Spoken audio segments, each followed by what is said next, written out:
Hi everybody, I'm Dr. Lisa Ann Homick from Homick Advanced Chiropractic, and 1 month ago I uploaded a video called Why Your Nervous System Permits Pain, and I went over the first two principles of Dr. John Sarno's 12 daily reminders. So go back to that one and get caught up. So let's talk about 3 and number 4 today in this video.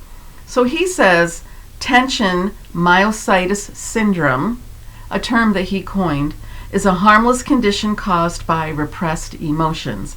And principle number 4 states that the principal emotion is repressed anger. Now, repressed emotions doesn't resonate with me, so there's different terminologies that might be more appropriate. But if you watch the first video, I translate his 12 principles into chiropractic brain-focused language. So here's my interpretation. So for principle number 3, where he says tension myositis syndrome is a harmless condition caused by repressed emotions. So this is how I view it. Retriggered pain is delegated by the brain based on a perceived safety need. And I talk about this in previous videos, and it's the foundation of the brain budget protocol that I teach in my office. So tension myositis syndrome is the harmless condition. He calls it harmless because it's not terminal. He says it's a mild form of oxygen deprivation in the muscles. And that makes sense to me, because if you're in an exaggerated state of fight or flight, your oxygen is going to be rerouted throughout the body to meet that fight or flight need.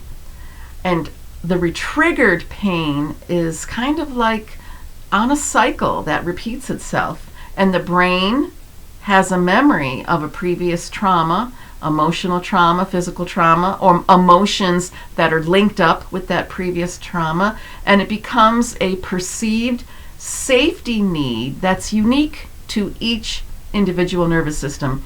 So your re-triggered pain is based on your previous safety triggers, safety signals, your brain's perception.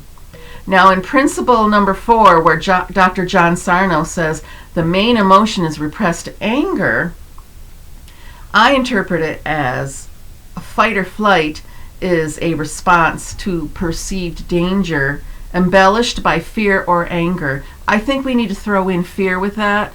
And he probably, and I say probably because I'm making my own inferences here, but anger can also be a way to express fear without saying I have fear, because nobody wants to walk around saying I'm afraid of something. But if you're angry about something and there's a fear embedded in that, it's easier to vocalize. So we're looking at fight or flight. Your body goes into that series of responses based on fear and anger, and those are survival responses. If you're in fear of your life, that's going to elicit a fight or flight response. And if you are angry about something infringing on your safety and stability, and you're angry, you also have that fight or flight response. So that is number 3 and number 4.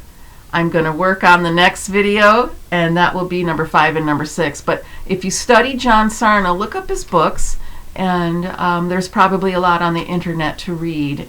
But stick with me, and I'll give you the chiropractic interpretation and how chiropractic can be part of a pain plan, a way to look at pain. And the title is important. I didn't think of it until after I made the first video, but the nervous system permits pain, and there is a biological important reason for that, and I want you to understand that, so it's not giving you fear and giving you anger. Thanks for watching, and look for the next video.